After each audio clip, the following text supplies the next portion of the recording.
ओम शांति। विशेष आज का टॉपिक भी बहुत अच्छा सुंदर रखा हुआ है, संस्कार परिवर्तन।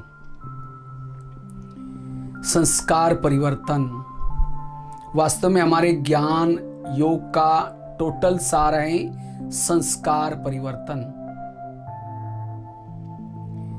संस्कारों को हमें परिवर्तन करना है, तब हम देवता बन सकेंगे।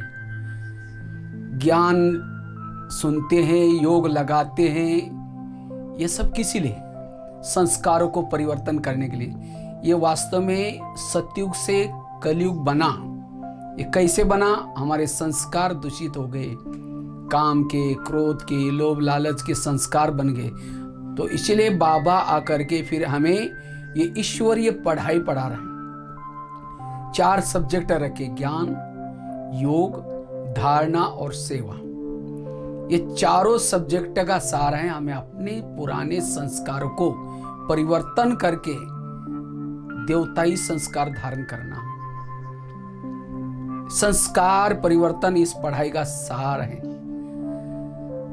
मैं इतना योग लगा रहा हूं, रोज मुरली सुन रहा हूं, अमृतवेला कर रहा हूं, धारणा कर रहा हूं, तो भी मेरे अगर संस्कार परिवर्तन नहीं होते तो जरूर ज्ञान योग की कमी है।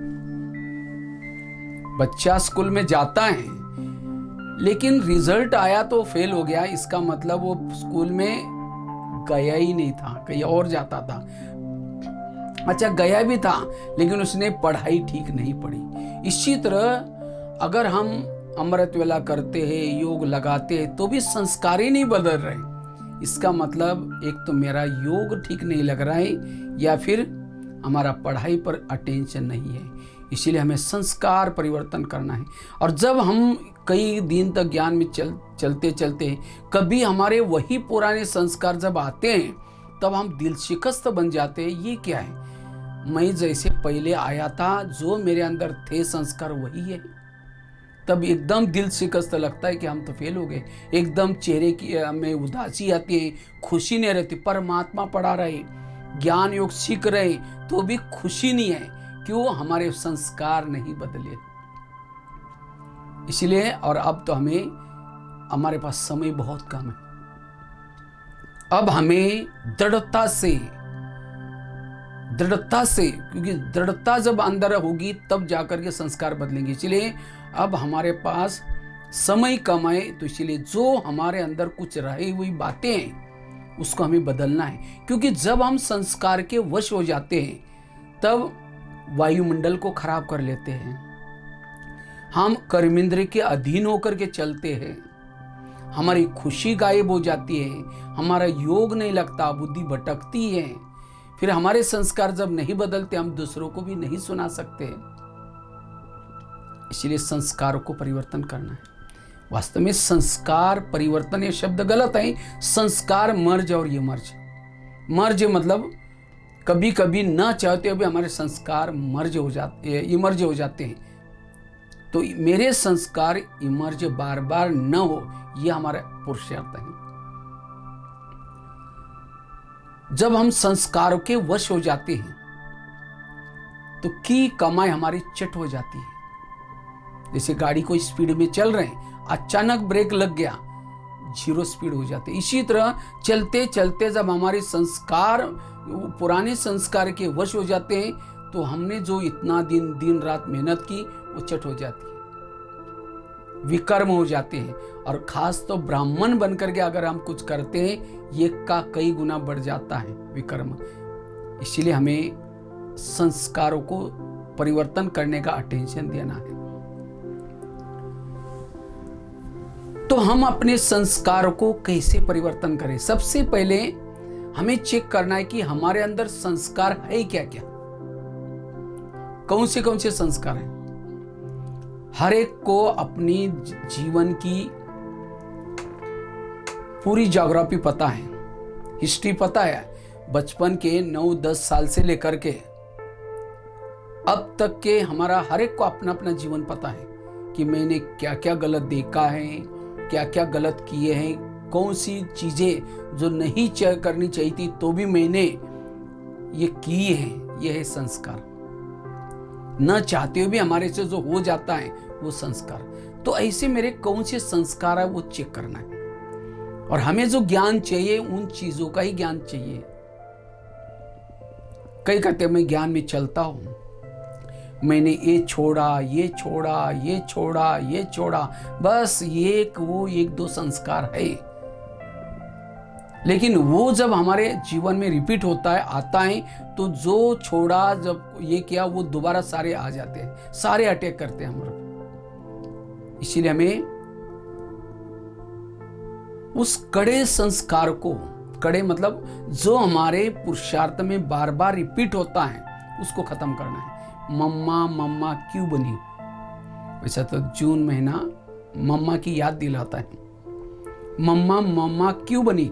मम्मा एक गलती दोबारा नहीं करती थी, एक गलती दोबारा नहीं करती थी। और हम एक गलती कई बार बार बार करके उस संस्कार को ऐसा पक्का किया है, अब बदलना मुश्किल है। इसलिए उस कड़े संस्कार को अभी हमें क्या करना है?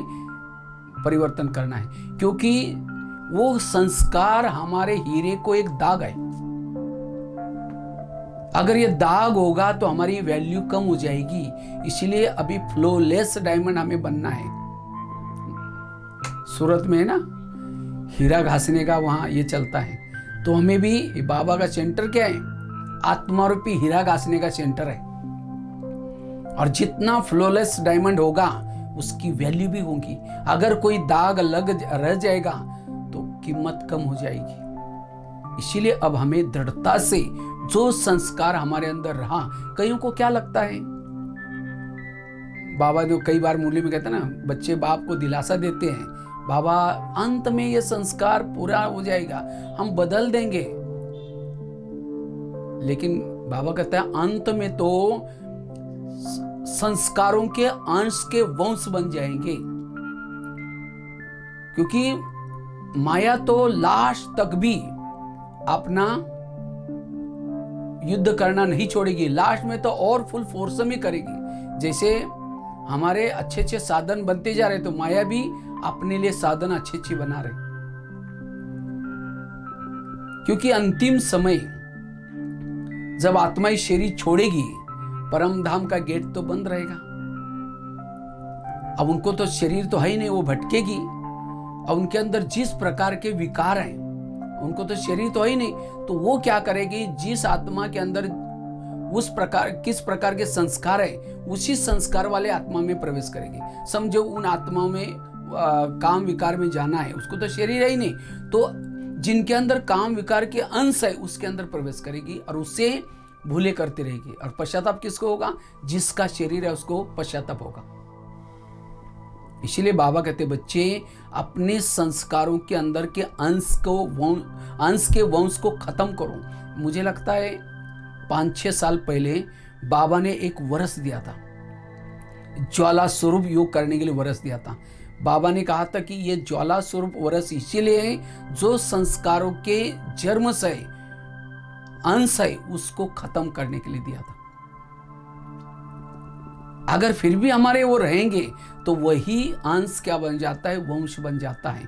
इसलिए उस समय कंट्रोल करना बड़ा मुश्किल होगा, उस समय भूले हो जाएगी। इसलिए अब हमें क्या करना है? चेक करना है मेरे अंदर कौन से संस्कार है, उसको कैसे परिवर्तन करना है। अगर संस्कार परिवर्तन नहीं करेंगे, कई तो देखते ज्ञान से चले जाते। क्यों चले जाते? क्योंकि वो संस्कार के वश बार बार होते। एक बहुत सुंदर एक स्टोरी शेयर करता हूं। एक राजा था, शिकार करने के लिए जाता है। शिकार करने के लिए जंगल में गया तो उसको शिकार तो कोई नहीं मिली, लेकिन एक भिखारीन भटक रही थी वहां से भिक्षा मांगने के लिए। तो दिखने में वो सुंदर थी, तो राजा की नजर पड़ी। राजा ने क्या किया, उसको घोड़े पर बिठा करके महल में लाया और दासियों को कहा ये मेरी रानी है, इसको आप क्या करना, अच्छी तरह नहलाना धुलाना श्रृंगार करना। तो दासियों ने क्या किया, उस भिखारी को अच्छी तरह नहलाया, चमकीला ड्रेस पहना दिया, गहने पहना दिया, उसके पास 36 प्रकार का भोजन उसको खाने के लिए दिया, लेकिन भिखारिन तो भिखारिन थी, उसने जिंदगी में कभी 36 प्रकार का भोजन तो खाया नहीं। तो वो क्या करती है, अपने सिर पर जो ताज पहनाया था उसको, वो कहते हैं मेरे सिर पर ये लोगों ने टोकरा क्यों रखा है, वो निकाल करके फेंक देती है। गहने उसको भारी लगते हैं और मखमली ड्रेस में उसको नींद भी नहीं आती, वो अपना ड्रेस भी उतार लेते हैं और पुराने ड्रेस पहन लेती है। और जो 36 प्रकार का भोजन था, जिसके अंदर गुलाब जामुन, रसगुल्ले, अलग अलग रोटी थी, अलग प्रकार के पकवान थे, वो गुलाब जामुन को देख करके कहते ये काला काला क्या रखा है, क्योंकि उसने कभी गुलाब जामुन देखा है, निकाल करके फेंक देते हैं। और रोटी लेकर के क्या करते हैं, उसके टुकड़े बनाते हैं, और टुकड़े बना करके क्या करते हैं, कटोरा लेती है, कहते हैं माई भिक्षा दो करके उसको क्या करते हैं, खाते हैं। तो बाकी इधर उधर सामान फेंकने से वो बदबू आने लगी, तो लोग जो दास दासियां उनको देने के लिए आते थे, वो देखते बदबू आ रहे हैं। उन्होंने ये खबर राजा को बताई कि आपकी रानी ऐसे ऐसे करते हैं। उसने कहा नहीं, आप लोगों ने सब कुछ दिया ना, कहा कि हमने सब कुछ दिया है। आकर के देखो, राजा ने खिड़की से देखा तो बदबू आने लगी, तो उसको बुला करके कहा ये तुम ये क्या कर रहे, कहा कि मुझे यही अच्छा लगता है, क्योंकि उसके संस्कार वही थे। तो राजा ने क्या किया, उसको घोड़े पर बिठा करके वापिस लेके जाकर के जंगल में छोड़ दिया। कहां राजा ने उसका तकदीर बनाया था, कहां एक टुकड़े के लिए तरस रही थी, लेकिन उसने संस्कार नहीं बदले, इसीलिए अपने पांव पर कुल्हाड़ी मारी, अर्थात अपने तकदीर को भी लकीर लगा दी। ये कहानी हमारी अपनी है। हम भी दुनिया में भटक रहे थे, भगवान सुख दो, शांति दो, ज्ञान की एक बूंद तो दो, कई जन्मों से भटक रहे थे। तो बाबा की नजर हमारे पर पड़ी, वहां से सेंटर पर लाया, 7 दिन तक निलाया, इतने मैले हो गए थे। फरिश्ता का ड्रेस पहना दिया, जिम्मेवारी का ताज पहना दिया, अनेक बाबा ने श्रृंगार किया, लेकिन फिर भी हम क्या करते, वो देह भान, वो फरिश्ता का ड्रेस को उतार करके देह भान में बार बार आते, देह के तरफ आकर्षित होते हैं। बाबा को अच्छा लगेगा, इसीलिए अपने संस्कारों को बदलना है। तो बाबा कहते हैं नहीं तो जाना हो तो भले जा सकते हैं, इसीलिए अपने संस्कारों को बदलना है। जब तक हम ज्ञान योग कर रहे हैं, अपने पुराने संस्कारों को परिवर्तन करना है। जब संस्कारों को बदलेंगे, तब हम यहाँ सदा के लिए बाबा के साथ में रहेंगे। नहीं तो कारण तो कुछ भी बनेगा, लेकिन संस्कार नहीं बदले, कुछ कारण बन करके हम अपने आप चले जाए। इसलिए हमें अपने संस्कारों में परिवर्तन करना है। जो ईश्वरीय नियम मर्यादाएं, उस प्रमाण चलना है। उसके लिए अंदर से दृढ़ता चाहिए, महसूसता की शक्ति चाहिए, तब हम अपने संस्कारों को बदल सकते हैं। नहीं तो जैसे युद्ध में क्या होता है, इधर अर्जुन की सेना, इधर दुर्योधन है, तो अर्जुन क्या करेगा, दुर्योधन को तीर लगाएगा। ऐसे नहीं कि अर्जुन छोटियों को मारता जा रहा है, वो छोटे को कुछ भी नहीं करेगा, वो उसका लक्ष्य है दुर्योधन। अगर समझो उसने छोटियों को सबको मारा है, लेकिन दुर्योधन जिंदा है, जब दुर्योधन अटैक करेगा तो बाकी उसकी पराजय हो जाएगी। इसीलिए आज हम ज्ञान में चल रहे हैं, हम क्या करते हैं, मैंने इस ज्ञान में चलने के बाद मैंने ये छोड़ा, बस वो एक रह गया। इसीलिए हमें मूल हमारे अंदर जो संस्कार है, जो कड़ा संस्कार है, उसको मारना है। जैसे राम रावण का युद्ध चलता है, राम रावण का एक सिर काटता है, फिर दूसरा काटता है, फिर तीसरा काटता है, वो सिर तो कट तो जाते हैं, दोबारा जुड़ जाते हैं। आखिर विभीषण आकर के राम के कान में एक बात सुनाता है, ये ऐसा नहीं मरेगा, उसके नाभि में तीर लगाओ। और जब नाभि में तीर लगा तो रावण क्या हो गया, मर गया। इसी तरह हम भी क्या करें, छोटी छोटी बातों को निकाल रहे हैं, लेकिन मूल कड़ा संस्कार जो है उसको परिवर्तन। तो कड़े संस्कार को मारना अर्थात नाभि में तीर लगाना। और जब वो कड़ा संस्कार जो हमारे जीवन में बार बार रिपीट होता है, उसको खत्म करेंगे, तो बाकी छोटी छोटी बातें भी अपने आप खत्म हो जाएगी। इसीलिए तो कैसे पता चला कि मेरा ये कड़ा संस्कार है, और ये अभी का ही नहीं, जन्म जन्मांतर से भी हमने इसी संस्कार के कारण भूले किए। और वास्तव में संस्कार के वश आत्मा क्यों हो जाते हैं? क्योंकि आत्मा को सुख चाहिए, चाहे योग से सुख दो, चाहे उस संस्कार के वश होकर के अल्पकाल का सुख लो। जब हम ज्ञान योग की तरफ थोड़ा सा निगलेक्ट कर लेते हैं, ध्यान नहीं देते, आलस अलबेलापन हो जाते, तो आत्मा को फिर सुख नहीं मिलता, प्रभु मिलन का आत्म सुख। तब वो आत्मा क्या होती है, फिर कुछ समय के बाद देहबान में आती है और उस पुराने संस्कार के वश होकर के उसका सुख लेते हैं। इसीलिए हमें ज्ञान योग में पक्के होकर के आत्मा को वो सुख देना है, आत्मिक सुख देना है। जो आत्मिक सुख प्रभु मिलन का सुख लेता है, उसको संस्कारों का सुख, विकारों का सुख फीका लगेगा। जैसे कोई जिलेबी खाता है, उसको मुरमुरा दो, कहेगा नहीं नहीं इतनी अच्छी चीज खाई, अब मुझे मुरमुरा नहीं चाहिए। तो विकारों का सुख अर्थात मुरमुरा। इसलिए हमें योग और ज्ञान के द्वारा अति इंद्रिय सुख का अनुभव करना है।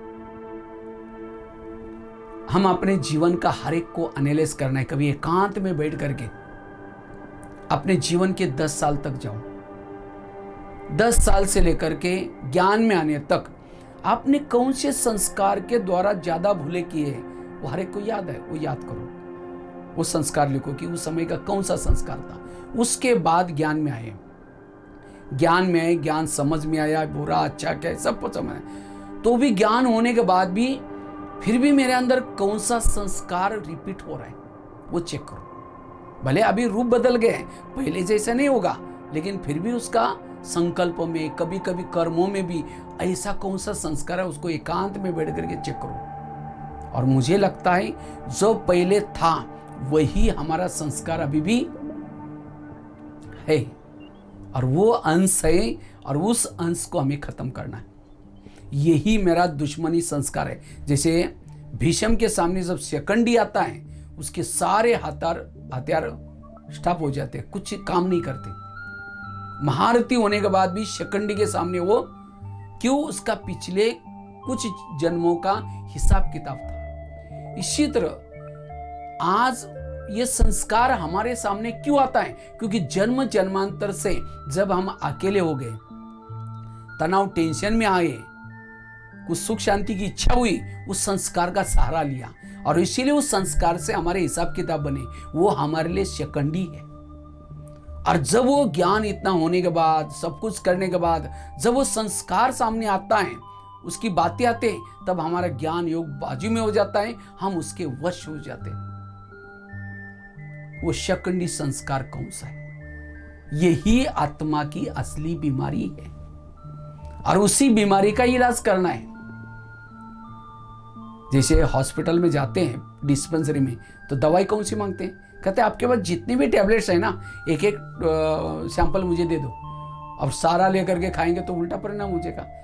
जो बीमारी है वही दवाई टैबलेट मांगते हैं। अगर सिर दर्द है, कि मुझे सिर दर्द की दवाई दो। अब सिर दर्द है, पेट दर्द की दवाई खाएंगे तो कोई असर ही नहीं होगा। इसी तरह मुरली भी एक डिस्पेंसरी है। इसके अंदर काम की, क्रोध की, लोभ, हर विकारों की दवाई है, टैबलेट्स है। तो हमें मुरली सुनते समय मेरे अंदर की बीमारी क्या है और उसकी टैबलेट क्या है, वही दवाई लेनी है। और उससे वो संस्कार धीरे धीरे, जितना उस कड़े संस्कार के लिए नॉलेजफुल बनेंगे, उतना संस्कार का असर कम होगा। इसीलिए अब हमें चेक करना है मेरी बीमारी कौन सी है और कौन नहीं। तो अंतिम समय अगर रिजल्ट आउट होगा तो उस समय पश्चाताप भी करना पड़ेगा। इसलिए मेरे कौन से संस्कार है जो योग्य नहीं है, जो मेरा दिल खाता है, मेरी खुशी गायब करता है, उसको मुझे परिवर्तन करना है। तो पहले तो कैसा ढूंढना है वो युक्ति बताई, लेकिन अब उस ढूंढने के बाद उसको भले आप कभी बाबा को भी एक लेटर लिख करके अपने जीवन की हिस्ट्री लिख करके बताओ, बाबा मैंने ऐसे ऐसे वो संस्कार के वश ऐसा ऐसा किया है, मुझे ये याद आ रहा है, बाबा मैं आपके शरण में आया हूँ, ये सब कुछ ऐसा ऐसा बाबा को भी सुनाओ। सबसे पहली युक्ति है बाबा को सुनाना। और खास तो अमृत वेला करने के बाद, या अमृत वेले करने के बाद अगर बाबा को सुनाएंगे तो बाबा इसका इलाज करेगा। नहीं तो कई भाई बहने क्या समझते हैं ना, कई भाई बहने उसको छिपाते हैं। अगर उस संस्कारों को छिपाएंगे तो छिपाते छिपाते खुद भी छिप जाएंगे। बीमारियों को कभी भी छिपाया नहीं जाता, इसलिए उस संस्कार को हमें क्या करना है, परिवर्तन करना है। इसके लिए पहली युक्ति बता रहे हैं, हम बाबा को सुनाएं। जैसे हॉस्पिटल में वार्ड बने रहते हैं, अलग अलग वार्ड, और अलग अलग वार्ड में डॉक्टर का आने का समय अलग अलग होता है। और जिस समय डॉक्टर आता है उस समय पेशेंट क्या करता है, उठ करके बैठता है, और बैठ करके जैसा डॉक्टर आता है डॉक्टर को पेशेंट को पूछता है आपको क्या क्या तकलीफ हुआ, तो पेशेंट फटाफट क्या करता है, अपनी बीमारी बताता है, तकलीफ बताता है। अब डॉक्टर चक्कर लगा रहा है, पेशेंट सोया पड़ा हुआ है, चेकिंग ही नहीं होगी, उठाने की कोशिश करेगा तो भी नहीं उठा, तो फिर उसको चेक करने के लिए उनके ऑफिस में लेके जाना पड़ेगा, उसकी एक्स्ट्रा फी लगेगी। जब डॉक्टर आता है उस समय चेकिंग करना होता है। या समझो कोई उठा भी है बेड से लेकिन नींद कर रहे हैं तो भी चेकिंग नहीं होगी। तो इसी तरह बाबा भी एक डॉक्टर है। सारे ये संसार जो है एक बहुत बड़ा हॉस्पिटल है। किसको काम की, किसको क्रोध की, किसको लोभ लालच की, कोई ना कोई विकारों के वश हर आत्मा है। और बाबा सुप्रीम सर्जन है, सारे हम सभी पेशेंट हैं, कोई भी इसे बचा हुआ नहीं। तो बाबा जब इस सृष्टि पर चक्कर लगाता, हॉस्पिटल में आता है, तो हमारा फर्ज है उठ करके बैठना। यहां भी 4 वार्ड बने हैं इस सृष्टि पर, Asia ward, Africa ward, Europe ward और अमेरिका वार्ड, अफ्रीका वार्ड। तो इस तरह से 4 वार्ड हैं। तो 4 वार्ड में हम कहाँ रहते हैं, एशिया वार्ड में रहते हैं। तो हर वार्ड में बाबा का समय अलग अलग है।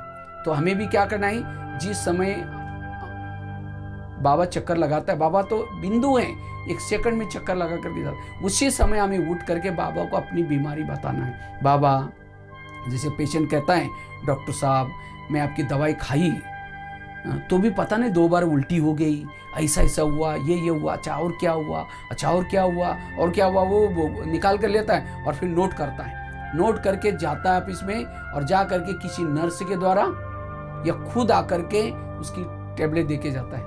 इसी तरह जब हम अमृतवेला करते हैं, अमृतवेला करने के बाद बाबा को सुना, बाबा मैंने आज की मुरली भी सुनी, योग भी किया, धारणा भी ठीक करता, फिर भी पता नहीं बाबा देहाभिमान आया, बाबा ये काम विकार के संकल्प मुझे चले, क्रोध के संकल्प, जो जो कुछ चलता है बाबा को सुना। तो बाबा क्या करेगा फिर, अगर आप बाबा को बताएंगे, बाबा कभी कभी मुरली में भी कहता है बच्चे सर्जन से बीमारी छिपाओ नहीं, सच सच बताओ। कई बार मुरली में बातें आती हैं। तो हमें भी सच सच बाबा को सुनाना है। सुनाने के बाद बाबा क्या करेगा, जो आपकी प्रॉब्लम्स है, किसी नर्स अर्थात कोई बहन भाई को उसी टॉपिक के ऊपर आपके लिए कोई क्लास मिलेगा, मुरली के द्वारा उसी टॉपिक के ऊपर कोई पॉइंट्स आएंगे, टचिंग के द्वारा पॉइंट आएंगे, और आपको अपनी बीमारी की दवाई मिलेगी बाबा को सुनाने से। एक भाई ने मुझे प्रश्न पूछा, कहता भाई साहब बाबा तो भगवान है, अब बाबा को सुनाने की जरूरत क्या है, बाबा को पता नहीं है इसको ये बीमार है, ये विकार है, आपने अब वो पॉइंट्स क्यों नहीं देता। समझो डॉक्टर, बीमारी के बारे में डॉक्टर ने पूरी स्टडी की होती है, नॉलेजफुल होता है, लेकिन जब भी पेशेंट सामने आता है, डॉक्टर पूछता है अच्छा आपको क्या तकलीफ है। उस समय पेशेंट थोड़ी बोलता आपको पता नहीं मेरे को क्या तकलीफ है, अब डॉक्टर है ना, चेक करो। भले डॉक्टर ने स्टडी की है, सब कुछ किए, वो जानता है, तो भी पेशेंट को अपनी बीमारी को डॉक्टर के सामने वर्णन करना पड़ता है, और तब उसकी दवाई मिलती है। इसी तरह बाबा भले भगवान है, सब कुछ जानता है, तो भी बाबा को हमें क्या करना है, सुनाना है। और जब सुनाएंगे तब उसकी पॉइंट्स मिलेगी, बाबा की मदद मिलेगी। नहीं तो कई भाई बहनें क्या करते हैं, कोई संस्कार के वश हो जाते हैं, बुराई के वश हो जाते हैं, और समझते बाबा को तो पता चल गया, इसीलिए चुप रहेंगे, कुछ नहीं बोलेंगे। और फिर कुछ समय के बाद जब तकलीफ ज्यादा ही होती है, तब कहेंगे पता नहीं बाबा तो मदद ही नहीं करता। बाबा मदद क्यों नहीं करता, क्योंकि हमने सच सुना ही नहीं। इसीलिए बाबा को सुनाओ। इसलिए बाबा को सुनाने से हमें मदद मिलेगी। कभी अपने जीवन की लाइफ स्टोरी भी लिख करके, हाँ, भले बाबा उसको फाड़ के फेंक दो, लेकिन आपको एक रिवाइज हो जाएगी कि मेरी कौन सी बीमारी है, क्या प्रॉब्लम्स है मेरे अंदर, सब पता चलता है।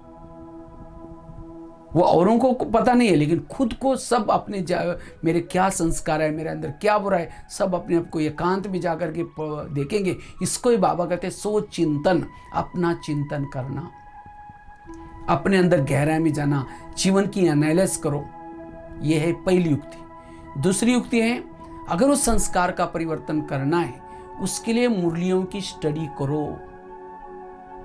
मुरलियों की स्टडी, वास्तव में मुरलियों के अंदर हर विकारों के बारे में बाबा ने बहुत गहरी गहरी श्रीमत दी है, और जितना उसको पढ़ाई करेंगे उसकी मुरली की, और मुझे लगता है अव्यक्त वाणियां जो चली है 69 से लेकर के 2017 तक, 17-18 तक भी चली है, तो मुझे लगता है अलग अलग टॉपिक के ऊपर, काम विकार वाली कई मुरलियां हैं, क्रोध के ऊपर को जीतने वाली कई मुरलियां हैं, मोह की कई मुरलियां हैं। हर विकारों के लिए बाबा ने अनेक मुरलियां चलाई। इतने नहीं, साकार मुरली में भी हर विकार के लिए अलग अलग पॉइंट्स आते हैं। तो हमें जो मुरली सुनते हैं उसी समय क्या करना है, तो मेरे अंदर का प्रॉब्लम क्या है, मेरी बीमारी क्या है, और उसके लिए कौन सी पॉइंट दी, उसको एक डायरी बना करके उसमें नोट करो, उसी विकार के स्पेशलिस्ट बनो। और मुरली बहुत इंपॉर्टेंट है। जितना मुरली, वास्तव में मुरली है भगवान वाच। अगर कोई व्यक्ति आपको कुछ सुनाता है, वो तो उनके अनुभव से सुनाता है, वो सत्य है ऐसे नहीं है गारंटी, लेकिन मुरली अनुसार जितना चलेंगे उसका जिम्मेवार बाबा। इसीलिए कोशिश करके ज्यादा से ज्यादा हमें मुरलियों की स्टडी करनी है। लेकिन आजकल भाई बहन क्या कर रहे हैं, मुरलियों को इतना ध्यान नहीं देते। वास्तव में मुरली से जो हम क्लास कराते हैं, जैसे कोई मैं एक चीज लिया, समझो मेरे पास कोई ये है, समझो ये डायरी ली, मैंने इस घड़ी को टच किया, सोने की बन गई, इसको लैपटॉप को टच किया, सोने का बन गया, स्टूल को टच किया, सोने का बन गया। ये डायरी है, उस किसको भी टच करते सोने का बनता है। तो वैल्यू किसको देंगे, डायरी को देंगे या सोने की चीज बने उसको देंगे, डायरी को। इसी तरह आज बाबा की मुरली सुन करके ब्रह्मा बाबा बना, दादिया बनी, जो भी महारथी है, चाहे शिवानी बहन, सूरज भाई, चाहे आत्म प्रकाश भाई, चाहे कोई भी, सब हम लोग किसे बने, मुरली से। तो मुरली महत्व की है, मुरली के ऊपर हमें प्रभावित होना है, किसी की भी व्यक्ति की तरफ प्रभावित नहीं होना। और जितना मुरली से हम लेते उतना नहीं, तो जैसे एक सीढ़ी का चित्र, अपना सीढ़ी में क्या दिखाया, सीढ़ी में लास्ट में एक भिखारी है, और भिखारी ने क्या किया है, एक सिरा ने गीता का शास्त्र रखा हुआ है और हाथ में कटोरा है। ये चित्र दिखाते हैं, और चित्र कहते हैं भारत का नहीं, ब्राह्मण ने हमारे पास निमित्त रखे हैं, निमित्त बहनें हैं, सीनियर भाई बहने जो अनुभवी है। हम कभी कभी अगर नहीं भी समझो परिवर्तन होता तो उनको भी सुना सकते हैं, बहन जी, दीदी जी, मेरे अंदर ये संस्कार है, पता नहीं ये परिवर्तन ही नहीं हो रहा है। ये तो कई क्या समझते हैं, अगर हमने दीदी को बताया, बहन जी को बताया, तो बहनें हमें उस नजरों से देखना शुरू करेंगे।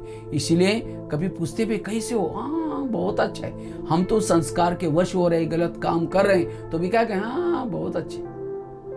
छिपाते छिपाते छिप जाएंगे। अब किसी को कोई फोड़ा भी होता है तो क्या करते हैं, छिपा करके नहीं चलेंगे, लेकिन कहेंगे पता नहीं मैं मेरे को यहाँ बहुत कई दिनों से फोड़ा हुआ है, कोई इसको सुनाएंगे उसको सुनाएंगे। और भारत में तो जितने लोग उतने डॉक्टर हैं, तो स्थूल बीमारी भी में हम नहीं छिपाते। तो इसलिए ये संस्कार की बीमारी को भी नहीं छिपाना है, हमें बड़ों को सुना करके उनसे युक्तियां लेना है।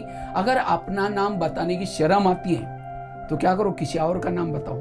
कहूँ कि किसी ने मुझे एक उस संस्कार के बारे में एक प्रश्न पूछा था, लेकिन मेरे को तो बताने का नहीं आया, तो उसके लिए हम क्या बताएं उनको, है अपना, लेकिन नाम बताने की शर्म आती।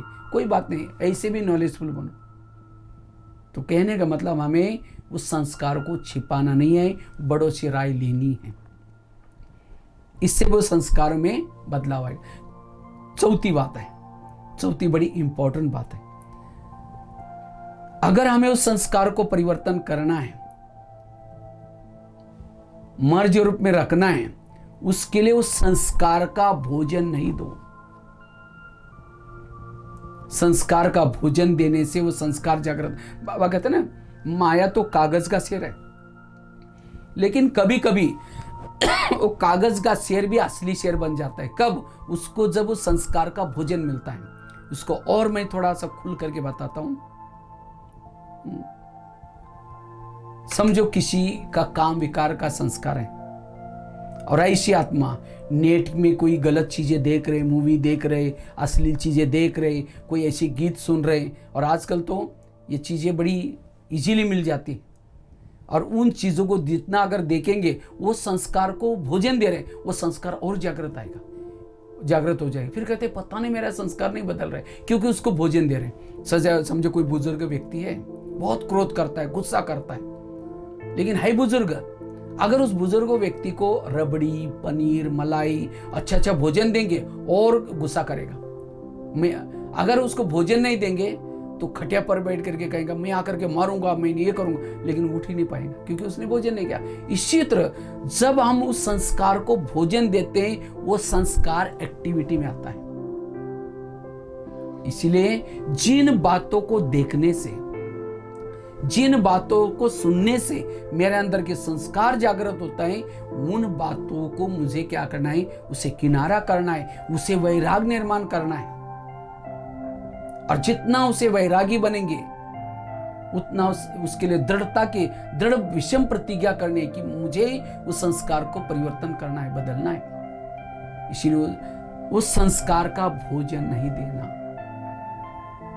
इसलिए बाबा ने कुछ नियम, संयम सब क्यों बनाए थे? क्योंकि ताकि उस संस्कार का भोजन नहीं मिलेगा तो संस्कार धीरे धीरे कम होते होते खत्म हो जाएगा। जैसे बता, संस्कार मर्ज हो जाता है, इमर्ज हो जाता है। जैसे बिल्ली जब नहीं है तो चूहे बाहर आते बिल से, जैसी बिल्ली आई चूहे अंदर चले गए। अंदर गए मतलब खत्म नहीं हुए, वो अंदर गए। इसी तरह जब हमारा ज्ञान योग अच्छा है, अमृत वाला अच्छा है, तो हमारे संस्कार अंदर दबे रहते हैं, और हमें लगता है वाह, मैं तो अब बिल्कुल देवता ही बन गया, मेरे संस्कार पूरा। लेकिन कुछ समय के बाद उस संस्कार को जब कुछ ऐसा वातावरण मिल जाता है, कुछ भोजन मिल जाता है, दोबारा हो जाते, फिर हम दिल से कत हो जाते हैं, और ये क्या हो गया, मैंने इतना दिन ये किया, क्योंकि अंदर वो थे, उसके अंश थे। इसलिए उस अंश को खत्म करना है, और उसके लिए कौन से बातें देखने से मेरा संस्कार जागृत होता है, उनसे बचना। यह है चौथी युक्ति। पांचवी युक्ति है बिजी रहो, बिजी रहो। लेकिन ये कोई रियल युक्ति नहीं है, लेकिन फिर भी अगर बिजी रहते सेवा में, ये बाबा ने सेवा बिजी रहने के लिए, या ये क्यों बताया? ताकि वो संस्कार कुछ नवीनता करते तो खुशी हो जाते हैं, सेवा करते तो संस्कार धीरे धीरे बुरी बातें क्या होते हैं, वो साइड हो जाते हैं। लेकिन नहीं, वो कभी ना कभी फिर आप थोड़ा फ्री रह गए, दोबारा वो आ जाएगा। दुश्मन से कब तक छिपते रहोगे? कहीं तो उसको वो सर्च करेगा आप कहाँ हैं और कैसे पकड़े आएंगे। इसी तरह बिजी रहना ये कोई युक्ति नहीं। जब फ्री रह जाते हैं, फिर दोबारा कहते हैं ना, खाली मन शैतान का घर। जैसे कोई पड़ोसनी आपके घर में आती है, अगर आप कुछ करने में बिजी रहते हैं, वो आवाज लगाएगी, ये करेगी, लेकिन देखा आपने कुछ बोला ही नहीं, वो चली जाएगी। फिर दोबारा चक्कर लगाते, फिर तीसरी बार चक्कर लगाते। जब बिजी है वो तो नहीं है, और जैसे फ्री देखा तुरंत अंदर आएगी। इसी तरह बाबा कहते हैं माया हमारी मासी है, पड़ोसनी है, वो भी देखते हैं कि थोड़ा भी फ्री हो गए, वो संस्कार जागृत हो जाते हैं। इसलिए बिजी रहना, हमेशा अपने आप को बिजी रखो। ये भी युक्ति है, पांचवी हो गई। छठी है, अगर उस संस्कार को हमें मर्जी रूप में रखना है, परिवर्तन करना है, ईश्वरीय नियम और मर्यादा के लिए भीषण प्रतिज्ञा करना है। जितना हम ईश्वरीय नियम और मर्यादा के अंदर रहते हैं, उतना वो संस्कारों का भोजन नहीं मिलता, ताकि वो कमजोर हो जाता है। नहीं तो हम क्या करते हैं, कहते हैं आज तो हम तो बहुत दिन से ज्ञान में चलते हैं, अभी तो हम तो बहुत पुरुषार्थ किया, चलता है, कोई बात नहीं। कभी कभी हम नियम को तोड़ देते, जब नियम को तोड़ा तब जा करके वो संस्कार आ जाते। इसलिए हमें ईश्वरीय नियम और मर्यादा प्रमाण चलना है। इसलिए कुछ भी हो जाए, नियम अंत तक हमें नियम मर्यादा पर चलना है। चाहे अमृतवेला का योग, चाहे खान पान शुद्धता का नियम, चाहे मुरली सुनने का नियम, जो भी बाबा ने हमें नियम संयम दिए, जो नियम संयम के अंदर रहता है, माया उस करंट के अंदर नहीं आएगी, उस रेखा के अंदर नहीं आएगी। लेकिन कभी कभी जाने अनजाने हमारे सब नियम टूटते हैं, क्योंकि नियमों में रहने से हमारे में ताकत रहती है, वो संस्कार कुछ नहीं करेगा। सातवीं युक्ति है आत्म अभिमानी बनने की गहरी तपस्या। जितना हम आत्मिक स्वरूप में रहते हैं, आत्म अभिमानी स्थिति में रहते हैं, उतना हमें अति इंद्रिय सुख मिलता है। क्योंकि आत्मा अभिमानी स्थिति में रहने से एक आत्मा के वेव शरीर में फैलते रहते हैं, जिसको कहते हैं अतीन्द्रिय सुख। और जिसको ये अतीन्द्रिय सुख मिलता है, वो संस्कार विकार फीका लगेगा। इसलिए आत्मिक स्वरूप में रहना, आत्म अभिमानी की तपस्या करना। जैसे जब रावण जब सीता के पास आता है, सीता तिली जला करके माचिस लगा करके रखती है, रावण उसको टच भी नहीं करता। इसी तरह इस रावण से बचने के लिए, उस संस्कार से बचने के लिए, हमारी तिल्ली भ्रुकुटी में ज्योति सदा जलती रहे। जब हमारी आत्म अभिमानी स्थिति है, तब वो संस्कार हमारे पास नहीं आएगा। लेकिन माया क्या करते हैं, देह बान में लाने की कोशिश करते हैं। देह बान सबसे बड़ा विकार है, सबसे कड़ा संस्कार है। इसलिए हमें देही अभिमानी होकर के रहना है, आत्म अभिमानी होकर के रहना है। और जितना ये आत्म अभिमानी स्थिति में रहेंगे, उतना कड़े से कड़े संस्कार के ऊपर हम जीत प्राप्त कर सकते हैं। इसकी हमें तपस्या करनी है।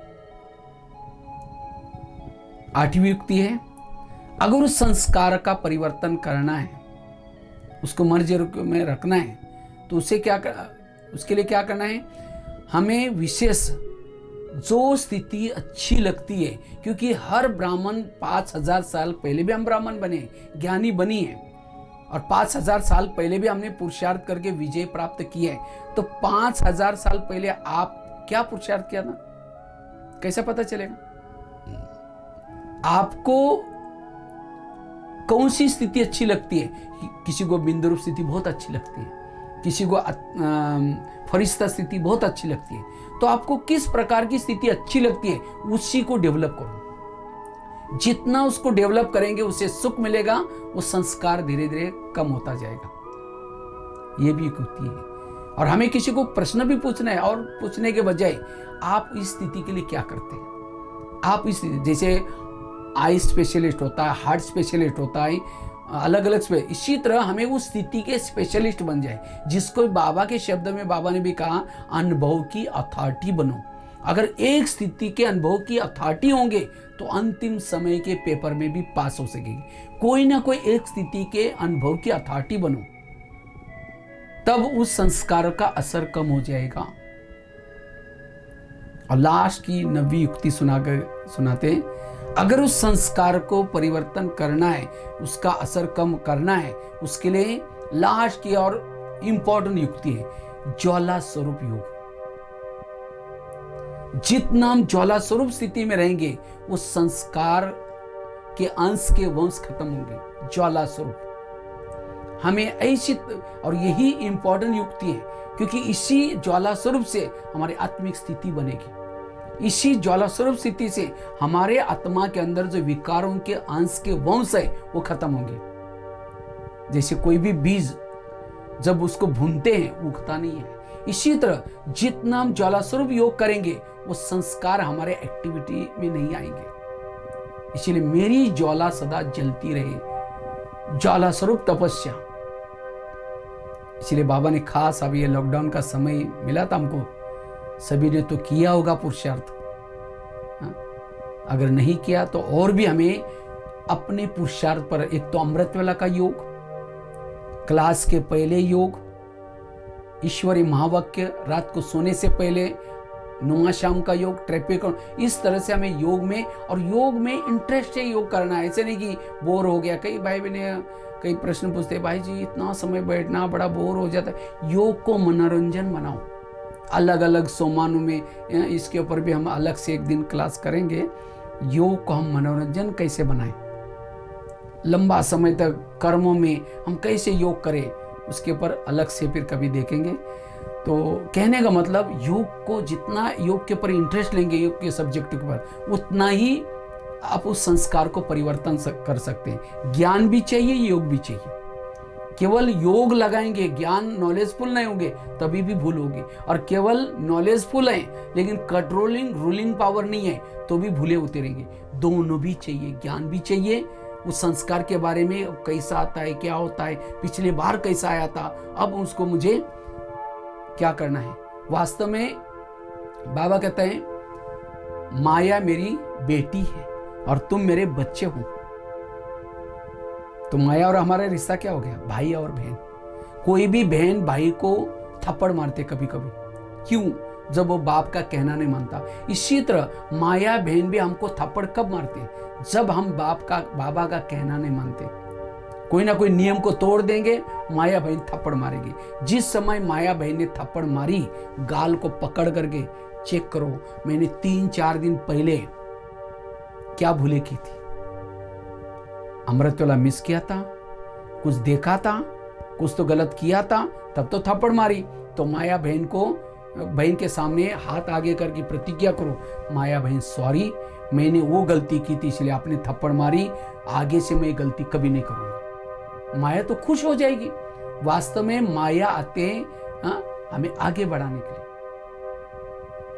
जब आप अमृत वाला कर रहे हैं, नियम प्रमाण चल रहे हैं, तो माया तो खुश हो जाता है, ताली बजाते।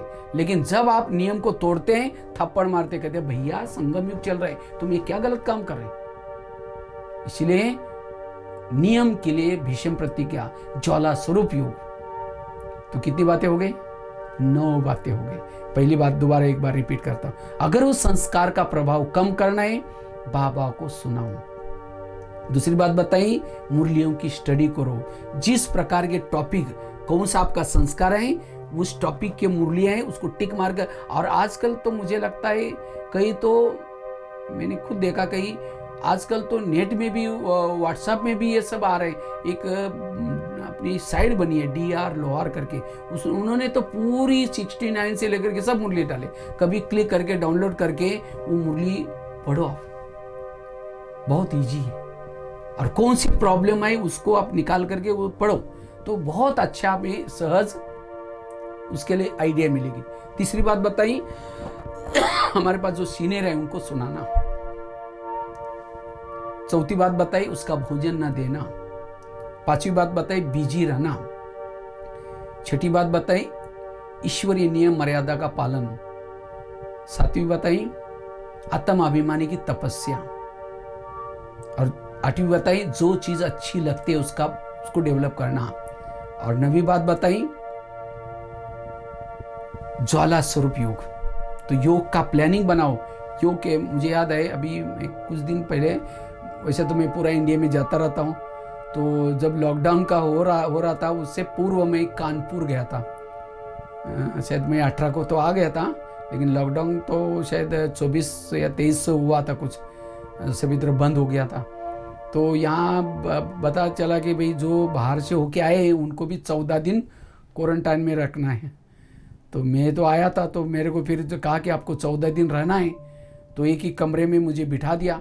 तो मैं सोचा आप बोर हो जाऊँगा, 14 दिन करना का है। तो मैंने बहुत सारी, मेरे पास जो आज तक जो सेवाएं की उस हार्ड डिस्क में भर के रखा है, वो सब ले लिया। मैंने सोचा उसको ठीक करूँगा। उसके साथ में मैंने अव्यक्त वाणियों की सारी किताबें ले ली। उसके बाद बहुत सारी मैंने पन्ने ले लिया। मैं सोचा कुछ आर्टिकल लिखूंगा, इस तरह से तैयारी करके गया था। लेकिन जैसे मैं उस कमरे में प्रवेश किया, जैसे आवाज़ आती, बाबा कहते, बच्चे ये सब गोरख धंधा नहीं करना। हाँ, दादियों ने तो 14 साल तपस्या की थी, तुमको ये 14 दिन तपस्या के लिए मिले हैं। बस जैसे मैं अंदर गया, और ड्रामा अनुसार ऐसा हुआ, उस रूम में ना फोन चलता था, कोई भी मेरे पास 2-3 सिम थे, ना जियो चलता था, ना एयरटेल चलता था, ना बीएसएनएल, कोई फ़ोन भी नहीं चलते थे। तो बिल्कुल अंदर गए, 3 बार दरवाज़ा खुलता था, भोजन मिलता था, और हमने प्लान बनाए जाते ही कितना बजे उठना है, किस समय क्या करना है, एक्सरसाइज करना, ये करना, सारा स्टडी क्या करना। तो इस तरह से योग करने में, और योग के लिए अलग अलग विजन बनाए, और वो 14 दिन का इतना असर हो गया, अभी भी मैं कमरे से बाहर जाने का दिल ही नहीं कर रहा है, बिल्कुल लग रहा है कि एकदम उसी स्थिति में रहे। तो मैं बाबा को इतना थैंक्स देता हूँ, बाबा मुझे वो चांस दे दिया 14 दिन का तपस्या का। इसलिए तपस्या में बहुत आनंद है, बहुत अच्छा है। तो इसलिए आप लोग भी मनोरंजन बनाओ। तो बताए कि आप कैसे मनोरंजन बनाए, वो बाद में बताएंगे। तो ये 9 बातों को आप याद रखेंगे, और संस्कार परिवर्तन करना जरूरी है, क्योंकि आप हमारी सबकी रिटर्न जर्नी है। जैसे पांडव की विजय हो गई, पांडव पहाड़ी पर गए थे, 5 पांडव, द्रौपदी, कुत्ता, ये सब थे। लेकिन कहते हैं उस पहाड़ी का नाम शायद मेरू पर्वत था। उस पहाड़ी का वो नियम था, उस पहाड़ी पर वही चढ़ सकता था जो सत्य ईमानदार है। 5 पांडव, द्रौपदी, कुत्ता जब जा रहे थे, तो चलते चलते अचानक द्रौपदी गिर गई। तो भीम की नजर गई, भीम ने देखा रही द्रौपदी तो है ही नहीं। तो सभी पांडवों को बुलाया, कहा कि भाई द्रौपदी है ही नहीं। तो पांडव क्या हो गया, पीछे वापिस चले गए जिस रास्ते से आए थे। तो एक जगह पर द्रौपदी गिर गई थी। तो भीम उसकी बहुत महिमा करता है, कितनी अच्छी स्त्री थी, हमारे साथ जंगल में रही, त्याग किया, तपस्या किया, ये छोड़ा वो छोड़ा। भीम ने सब बातें बता रहा था, वर्णन कर रहा था। युधिष्ठिर सुन रहा था। युधिष्ठिर ने कहा उसने सब कुछ छोड़ा, त्याग किया, तपस्या किया, लेकिन एक बात नहीं छोड़ी। कौन सी बात? उसका पांडव के साथ सबके साथ प्रीत थी, लेकिन एक अर्जुन के साथ एक्स्ट्रा लगाव था। देखो उसने सब कुछ छोड़ा, लगाव नहीं छोड़ा। पांडव को तो जाना था, उधर ऊपर इंद्रदेव उनका इंतजार कर रहे थे, उन्होंने इतना बड़ा युद्ध किया था, उसका उनको प्राइज मिलने वाला था। वो तो चले गए, जिसके साथ लगाव था वो भी चला गया।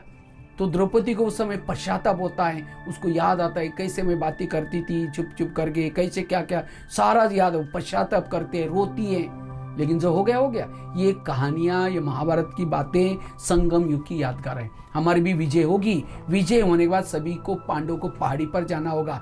पहाड़ी मतलब माउंट आबू ही नहीं, पहाड़ी अर्थात परमधाम, सीधा है। उस पहाड़ी पर वही चढ़ सकता है जो ब्राह्मण बन करके, जो सत्य, ईमानदार, बिल्कुल एक्यूरेट रहा। अगर मेरे अंदर कोई संस्कार आए, पुरानी बातें हैं, तो गिर जाएंगे। फिर बाबा कहीं याद दिलाएगा, तुमने ये किया, मैंने तुमको इतना टाइम दिया था, ये टाइम दिया था। इसीलिए बाबा कहते बच्चे, जो चीज है उसको परिवर्तन करो, बदलो। कई बार हम गलत काम करते हैं, हमें लगता है मैं अकेला हूं, किसने भी नहीं देखा। लेकिन बाबा तो कहते हैं तुम्हारे सभी के फोटोग्राफ्स मेरे पास पहले ही पहुंच जाते हैं, वीडियो भी आ जाता है। जब अंत समय हम जब जाएंगे, उस समय बाबा सब दिखाएगा, ये किसका फोटो है, आपका ही किसी और का है। उस समय चेहरा नीचे। इसीलिए बाबा कहते हैं लास्ट में, बाबा फिर कहेगा तुम्हारा ये पद भी ऐसा बनाने के लिए तुमको चुना था, तुमने ये गलत काम किया, तुम्हारा ये पद कैंसल। तो वो छोटा सा दासदासी का ले लो, तो कैसा लगेगा। इसीलिए अब हमें 20 नाखूनों का जोर लगा करके इस 2020 में पुरुषार्थ करना। आगे पता नहीं और क्या समय आने वाला है, हमें तो औरों को भी देना है। अगर हम स्वयं को नहीं बदला तो औरों को कैसे देंगे। इसीलिए अब हमें उस जो भी कड़ा संस्कार है उसको परिवर्तन करना है। इतना ही नहीं, आगे चला, नकुल गिर गया, सहदेव गिर गया, भीम गिर गया, अर्जुन भी गिर गया, और केवल कुत्ता और युधिष्ठिर स्वर्ग में गए। कुत्ता मतलब कोई प्रैक्टिकल कुत्ते की बात नहीं, लेकिन कुत्ता मतलब कहते युधिष्ठिर में ईमानदारी थी, और इसलिए वही जीत प्राप्त की। इसी तरह नकुल क्यों गिर गया, बुद्धि का अभिमान था। सहदेव क्यों गिर गया, सहयोग का अभिमान था। भीम क्यों गिर गया, शक्ति का अभिमान था। अर्जुन क्यों गिर गया, अक्षिणी सेना को मारा, तीर चलाए, इसलिए उसको अभिमान था। इसलिए अगर हमारे अंदर कोई ऐसा है संस्कार, तो हमें परिवर्तन करना है। इसलिए अगर संस्कार नहीं परिवर्तन करेंगे तो अंत में पश्चात, और ब्राह्मण बन करके हमें गलत काम नहीं करना है। लास्ट एक बात सुना करके पूरा करता हूँ, क्योंकि समय भी तेजी से चल रहे हैं। एक बार पांडव कौरव, तो सभी को लगता है कि अभी कौरव और पांडव तैयार तो हो गए, युवराज तो हो गए, लेकिन अब राजा किसको बनाए जाए, राजकुमार इस बीच कौन किसको चॉइस करे।